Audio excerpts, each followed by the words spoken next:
He had on his black jacket and paints, mesh undershirt, black sandals and forehead protector, and finally he had Zanpakuto strapped to his back. Unfortunately Naruto had slept in a little bit, so he was running behind. Opening the door to Iruka-sensei's classroom, he found Iruka standing in front of the class talking. When he walked in, the class fell silent. "Sorry I'm late Iruka-sensei, I didn't hear my alarm go off," said Naruto. That's okay Naruto W, we just started anyway, go take a seat," said Iruka. Iruka was not as stunned as everyone else, the Hokage having told him of Naruto's change, but hearing it and seeing it were two different things. You could barely recognize him. When Iruka last saw Naruto he stood at 4 feet 7 inches, and now he had to be at least 5 feet 2, and that was not the only thing that had changed. Naruto's hair was longer, framing his face. He had lost most of his baby weight, making him look more mature, and last but not least there wasn't a spot of orange on him. In short, he looked like a mini 4th Hokage. Iruka wasn't the only one stunned by Naruto's change. That's Naruto. When did he get so hot? Thought a girl with pink hair. Cha. My Sasuke is still way better, thought inner Sakura. I like Sasuke not Naruto, I like Sasuke not Naruto, I like Sasuke not Naruto, chanted a blonde girl in her mind. Naruto. Thought a girl with lavender eye dreamily, as a small bit of blood dripped out of her nose. Single quote. Single quote. Thought a boy with a high collar jacket and sunglasses on. I bet I could still kick his, thought a boy with a dog on his head. Guess who? He must be eating some good food if he grew that much, I wonder if I can get some. Though a boy who was on the larger side. Troublesome, thought a boy with a pineapple for a haircut. Naruto was looking for a seat, the only one he could find open was beside Hinata Hyuga. I wonder if she will faint, thought Naruto. Hey Hinata, do you mind if I sit beside you? Asked Naruto. Of course I don't mind, screamed Hinata in her head. Sure nah Naruto, I don't mind, said Hinata shyly. As Naruto sat down at his desk he was deep in thought. Man, there has got to be something I can do about her shyness around me, but what? Wait a minute. That's it, I got it. I would work but I won't do it unless she agrees to it. Naruto was so into his thoughts that he almost missed his name being called. Team 7, Naruto Uzumaki, Sakura Haruno, and Sasuke Uchiha. Oh, just great, I really should have known, thought Naruto. Meanwhile he saw Sakura giving Ino a smug look. Probably just gloating that she is on Sasuke's team, thought Naruto. Hinata looks kind of down. She must have been hoping to get on a team with me. Hoping to cheer her up he sent her a heart-warming smile. Naruto is smiling at me, thought Hinata as a huge blush rose on her face. Seeing the blush Naruto thought she looked kinda cute. Team 8, Kiba Inuzuka, Hinata Hyuga, and Shino Aburame. Hinata was too busy thinking about Naruto's smile to care. And Team 10 will be Ino Yamanaka, Shikamaru Nara, and Choji Akamichi. Alright everyone, we will now have lunch, afterwards you're to come back here and meet your senseis. Good luck everyone, said Iruka, dismissing the class to go eat. Hey Hinata, would you like to eat lunch with me? Asked Naruto. Naruto's asking me to eat lunch with him, thought Hinata, shocked. Sure NN Naruto, answered Hinata. Naruto smiled a winning smile at her, and led her to small clearing where they started to eat their lunch. The whole time Hinata had a huge blush on her face, and was doing her best to keep from fainting, all the while wondering how she got so lucky. Finally Naruto asked her what he brought her here to ask. Hey Hinata, if I said I had a jutsu would increase your confidence, what would you say? Asked Naruto, looking at the ground. Hinata thought that was a strange question, but answered anyway. After all, she would love to be a more confident person. I would say teach it to me. Finished Hinata, trying to sound humorous. Naruto laughed lightly, still looking at the ground.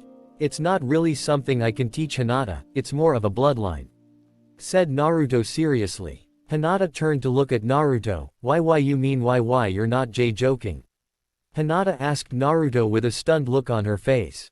No Hinata, I'm not, said Naruto, looking at Hinata for the first time since he started speaking. Is it something you would want me to use? If not, I would completely understand, said Naruto. Hinata gave it some thought. She thought about clan looking down of her, her dad giving up on her,